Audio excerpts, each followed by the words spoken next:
now. CG's saying that essential workers are not essential workers unless they're overworked is pretty telling of the bullshit they have to deal with. And this is why CEO is going to win this debate. So just to deal with CG quickly, if we can prove that short-term harms are things that we can afford and the harms are not as bad as they say, we will be able to take over CG because their win condition is that we can't afford the short-term harms of strikes in turn for the long-term benefits. This is untrue. Why? First, the short-term harms that they describe are actually pretty much worse on their end in most cases. Let me illustrate an example to you very clearly of this. In their frame of the pandemic, strikes in hospitals by doctors were done most often because hospitals weren't willing to give out the cash needed for proper protective equipment and forced doctors to work in unsafe environments that would have cost millions more casualties due to the spread of COVID-19 if they did not choose not to work and push these hospitals to give them more funding. Oftentimes, the short-term harm is worse when you don't put these hospitals in tough positions. But then second, the short-term harm they say of people dying. Now, note that this is only true if the entire industry simultaneously goes on strike. I think this is a harm that OG also falls into. But this characterization most of the time is simply untrue. Why? For example, if Asian Hospital goes on strike in Alabang, it doesn't mean that Cardinal or many other hospitals will also go on strike. Usually, only singular companies or singular groups of companies have employees that go on strike because typically working conditions differ from company to company. So at worst, in most cases, probably you will only have one hospital that is shut down and out of the game. But the excess amount of people can be taken in by other hospitals. So what does this mean? A, the harm is basically non-existent in usual times, and in the cases of emergency, probably the harm is not as great as we described. But B, it's a small harm, maybe like a few people, that we are willing to trade off if it means saving hundreds, thousands, or millions of people, like in the case of COVID-19, for example, where doctors went on strike for proper protective equipment. And so this actually wins us in the short-term clash. But then on the long term, they totally lose when they lose out on structural long-term benefits. So they really have no mechanism to accrue change on their end and to prove that there is solvency in closing government.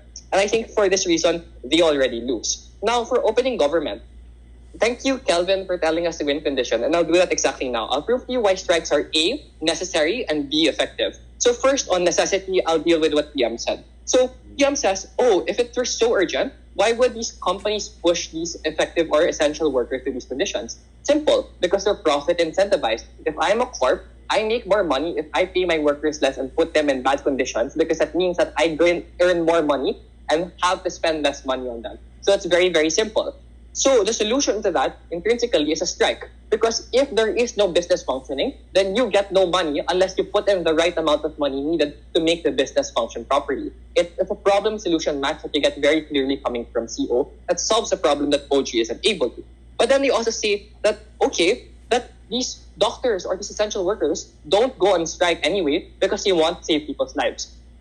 That is precisely correct. Which means in status quo, when people do go on strike, it means that they're going on strike because to not go on strike would cost people's lives. It is the example that I gave of doctors going on strike to save more people during COVID-19 to demand for proper protective equipment. It's an example of military soldiers and EDSA putting their guns down to save innocent people's lives. It is an example of firemen going against corrupt structural companies that abuse their power and are willing to let people live in unsafe living conditions, all for the sake of profit incentives. And these are the types of things that these very dedicated men, women, and people in general fight for when they go on strike. So when they go on strike for very important reasons. This is a characterization you get coming from CO exclusively, and I think this is something that is able to address a lot of the problems coming from PROC.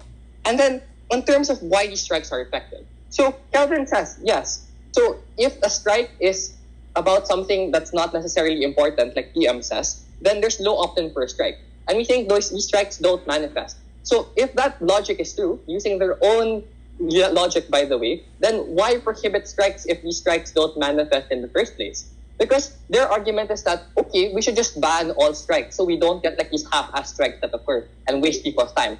But note that these half-ass strikes typically don't ever occur because people don't want to stake their jobs on the line if they know that the strike isn't going to succeed. So the strikes that do happen are usually the strikes that are likely to succeed in the first place. And I think this directly responds to the case of DPM, where you say, so half-ass strikes waste money. No, because they don't happen and only effective strikes happen most of the time. And then also, we tell you that it is likely to happen in the first place because of the profit incentive mechanism. I already explained to you as to why companies are likely to capitulate when strikes do happen. And then lastly, they say, oh, it's not worth the collateral. I already explained to you why collateral is often worse in the short term on their side when these dedicated men and women whose priority is to save lives aren't able to demand the standards that they need in order to save those lives in the first place. And with that, I think I've already taken out the entirety of proposition. But I'll take a POI now for engagement. 5, 4, 3, 2, 1. No to engagement. I won't be taking any more points. Okay. Fine, I'll take it. Go. I think you're undermining the effects of one hospital giving up or not being there in a strike. Hundreds of people are in emergency care there, and thousands of people expect the hospital to be open every single day. Let me give you a situation.